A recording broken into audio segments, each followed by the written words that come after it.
Bethany Diaspora Church ki nung Sizarabay Chilinaw Marumapangsing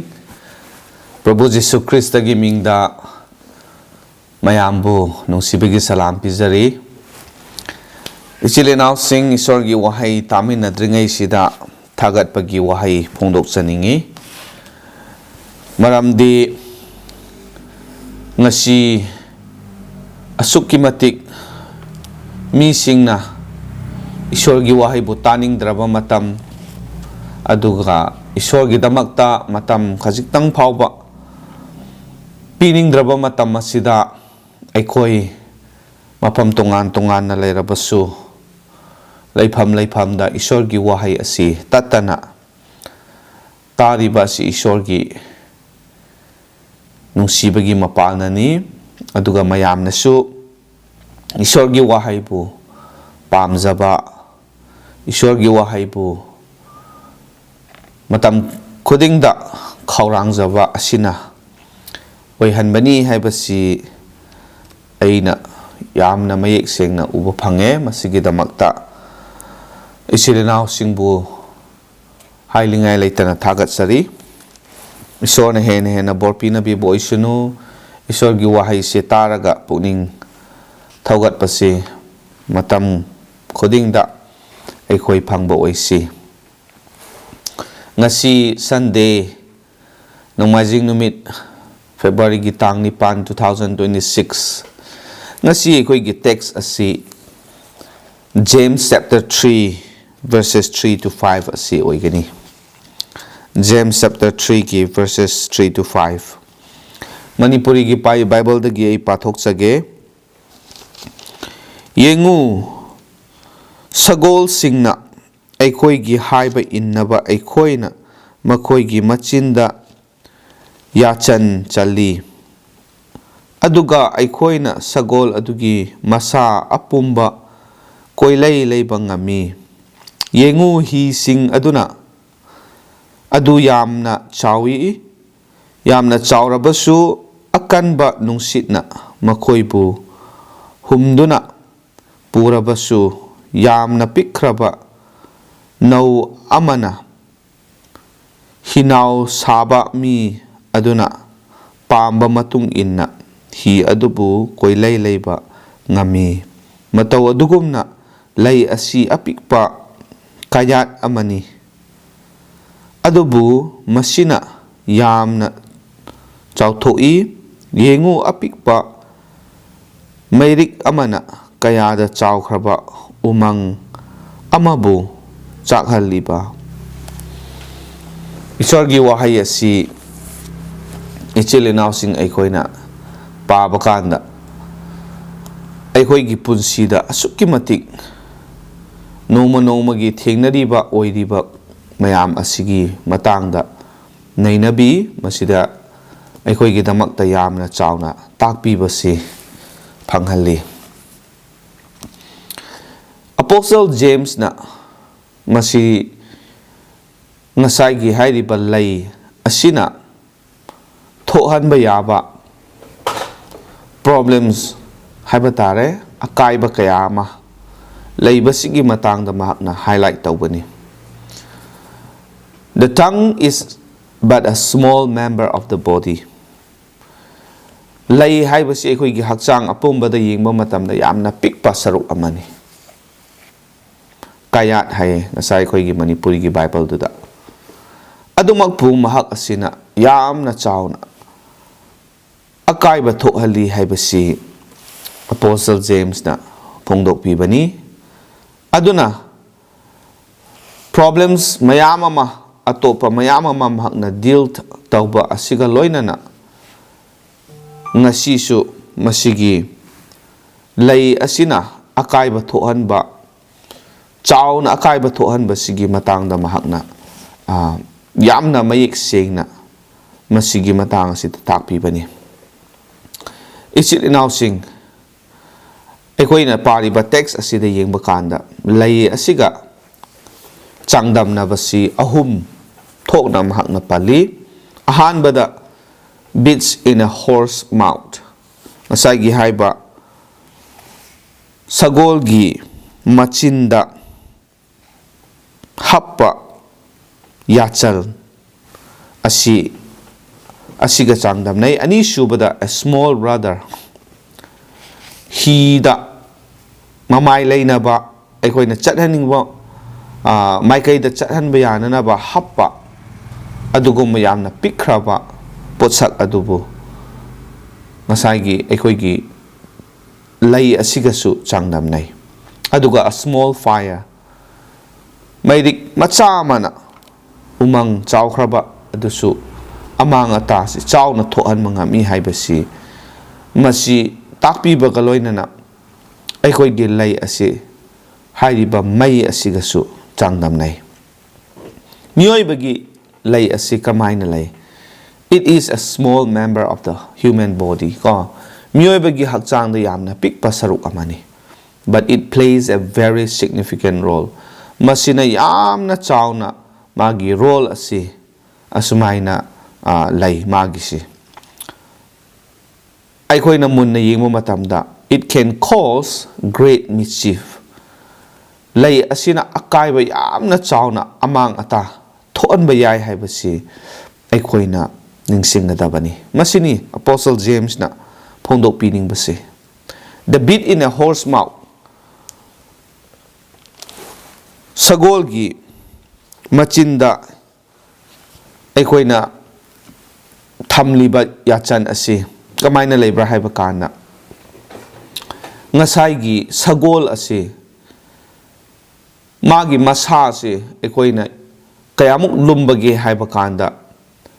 yamdrabada kg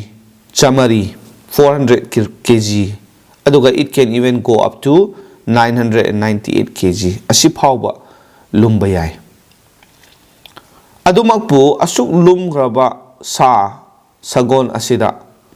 ngasai pikraba yang ba pot ama happa asina kayamuk magi sagol adugi maikai onba ngamba aduga sagol adubu aikoina phajan bangamba control to bangamba asi lay haibasi masida takpi bani. Ichile now sing. The bridle is connected to the bit. Ngasai aikoina sagol asibu lephaning ba matamda hanba aduga oi yet layhaning makanda layhanbeng ngamba ngasai aikoina pairiba pot aduga ngasai hairiba magi yachal asiga sabna bani. Aduga it is used to connect to the bit. At the same time it is used to give instruction to the horse. Ngasai hairiba sagol adu magi maikai chumthokna bagi damakta sijinabada masi yamna darkar oye. Aduna sagol bu thauriba mi singna sagol adu ngasai hairiba jachan aduna control tawbani guide tawbani makoina lambi si takbani. Aduna the bit is very light yamna pi yachan asi yamna pi yamna yangi adumakpu masina yamna chawna sagolgi damakta kari haigani influence asi tawba ngami. Chap manana ngasai hairiba hi asi aikoina yengsi magi lumba se kyamuk lumbra haiba kanda 500 tons tan chamangam lume aduga yamna chawba cargo pochai puba hi sing asidi 2,20,000 tons henasu adukki matik lumba hi mayam su lei haibasi aikoina khangadabani. Adumakpu masigi chawraba lumgraba hi sing ase karina makoigi direction makoigi chatkadaba mafam makoina pothagadaba mafam se karina control tawge haiba kanda ngasai yamna piklaba brother haye English ta ko masina oye. Manipuri da hi sing adu yamna chaw rabasu akanba nungsitna makoibu humduna purabasu yamna pikraba nau haye. Nau amana makoina chathaningba aikoina chathaningba aduga pothahaningba mafam aduda aikoina chathanba leihanbada yamna mateng oye madugi pot piklaba pot aduna loina maksi oihan mangami loina na myoibagi lay ase yenglakpa matamda hujiki haidiba ahum sagolgi machinda happa yachan aduga hi adugi maikai chumnanaba happa no rather haiba aduga piklaba mai aduga asumaina compare tawi compare tauba haibadi changdamnaba haibani or natraga pangkak tauba maramdi karigino haiba kanda ꯑꯩꯈꯣꯏꯒꯤ ꯂꯩ ꯑꯁꯤꯒꯤ ꯐꯪꯁꯟ ꯑꯁꯤ ꯃꯥꯅ ꯇꯧꯊꯣꯔꯛꯄ ꯊꯕꯛꯁꯦ ꯀꯗꯥꯏ ꯐꯥꯎꯕ ꯂꯩꯕ꯭ꯔꯥ ꯍꯥꯏꯕ ꯀꯥꯟꯗ it will affect the honor of the tongue ꯂꯩ ꯑꯁꯤꯒꯤ ꯃꯄꯨꯗ ꯑꯁꯨꯛꯀꯤ ꯃꯇꯤꯛ ꯆꯥꯎꯅ ꯑꯀꯥꯏꯕ ꯅꯪꯍꯜꯂꯤ ꯑꯋꯥꯕ ꯅꯪꯍꯜꯂꯤ it steers the direction of the life of the owner ꯂꯩ ꯑꯁꯤꯅ ꯃꯄꯨ ꯑꯗꯨꯒꯤ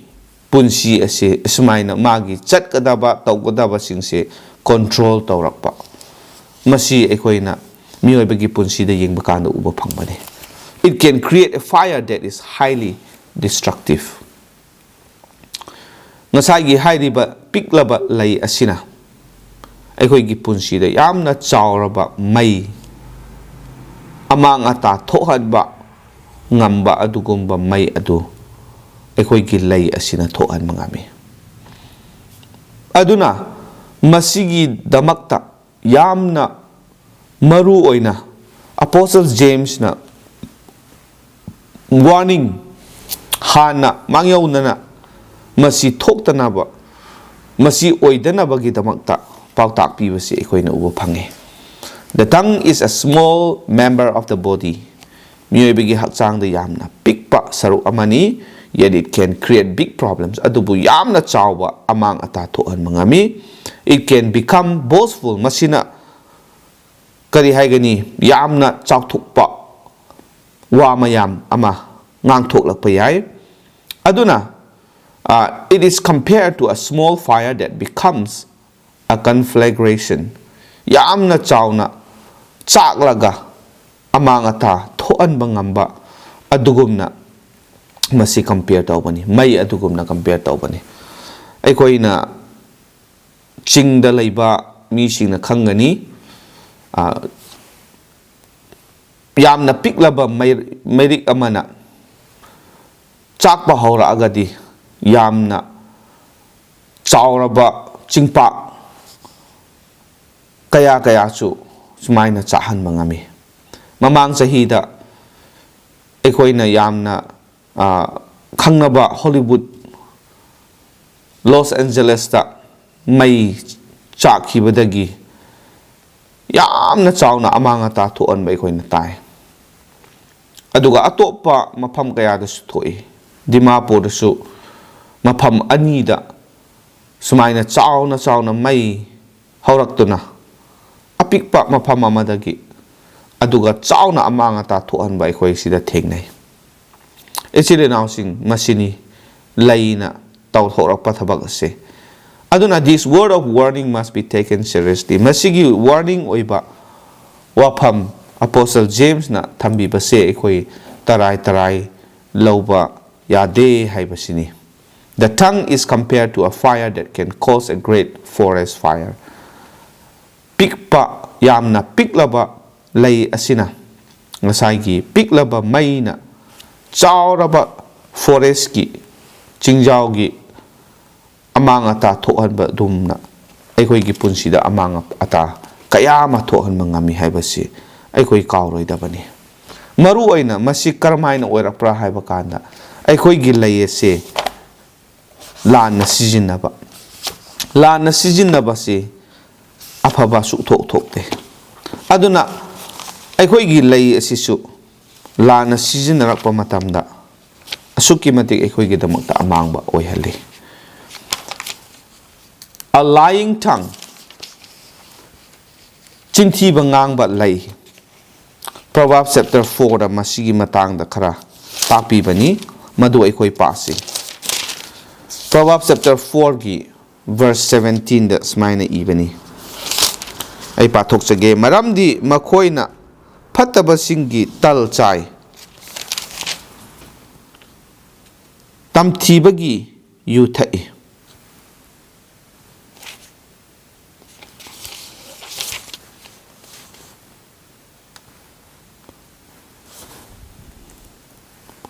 Aduga Proverbs chapter 12 ki verse 22 da smaina amuka ikoina uba phangi. Maduda kari ibano haiba kanda lying lips are an abomination to the Lord. Chinthiba ngangba lai ase Ishwar gi damakta yamna tukatchaningai oiba pot adugumbani haye. Proverbs chapter 12 ki 22 da minamba chinbandi Jehovah gi maphamda tukatchabani yamna mayek sengna paurauda aikoina pathoe. Ani ahum subada Proverbs chapter 15 gi verse 28 da aikoina yenglabadi amukasu aikoina thengnagani. The mouth of the wicked pours forth evil. Chapter 15 gi verse 28 da dharma chin basingi thamoina paukhum pinaba wakhal tawi adubu phattaba singi chinna phattaba wasing ngangthoi. Phattaba singna makhoi ngangthoklapa matamda phattaba ngangthoi haibani. Aduga Mari subada Proverbs chapter 17 gi verse 20 aduda aikoina yenglabadi he who has a perverse tongue falls into evil. Chapter 17 gi verse 20 Seranaba pukning leiba mahakna aphaba phangloi marai mara ngangba leiba mahakna phattabada tai. Asini phattabada taba se kana tai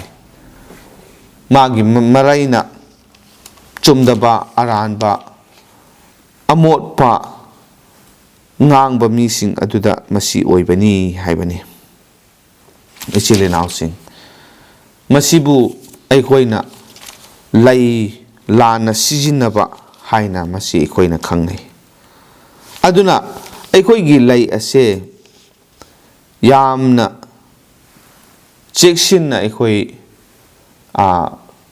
thamba darkar oye.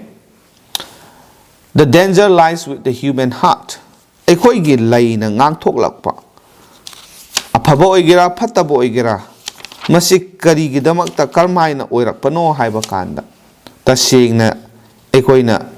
manung changna yengba kanda thijanba matamda masi thamoidagi horakpani haye. Matthew chapter 15 verses 18 to 20 adu aikoi pasi. Matthew chapter 15 gi 18 to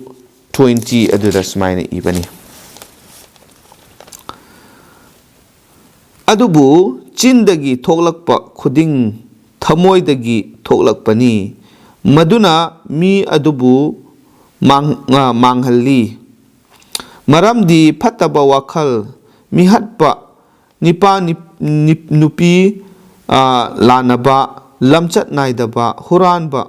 aranba saki piba amasung thina ngangba pumnamak asi thamoidagi thoklai.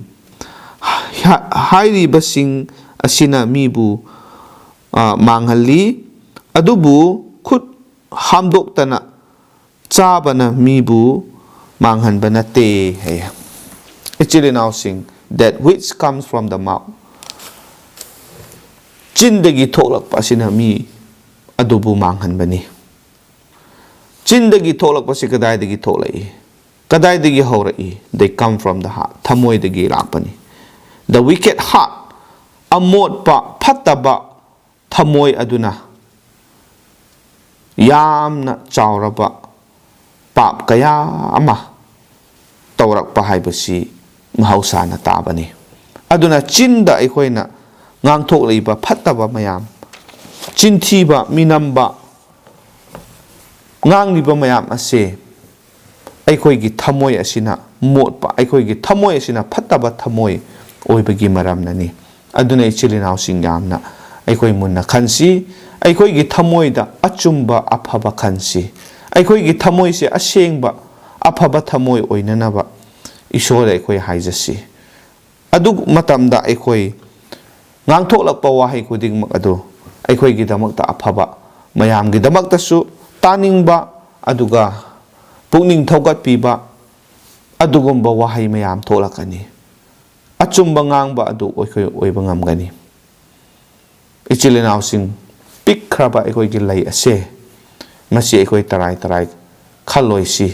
masi yamna maru oibani mioibagi hakchangda aduna ngasi masigumba problem asi thoktanaba apostle James na aikoi da takpiriba pautak sing ase ningsing si ngasi prithibi gi oiriba mayam asisu lei asina phajana masa na control tawdaba ngangdringeida phajana wakhal tawdaba aduga chinthiba phattaba mayam ama ngangthoklakpasina mibu khatna hanba aduga asoiba aranba amadi chauna akaiba thohanbase masidagi oirappa ngaktani aduna aikoi cheksinsi ishorna takraba mipum khudingmaki maphamda pangal pinabibo oisinu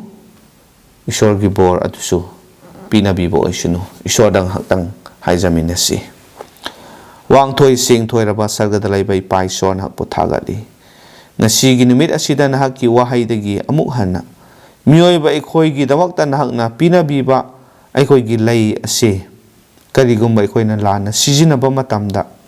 aikhoina masi phajanba ngamdaba matamda yachan chanba ngamdaba matamda aikhoigi punsida akaiba chauna mayam ama thohalli aduga masina pap kaya amasu aikhoigi punsida oihalli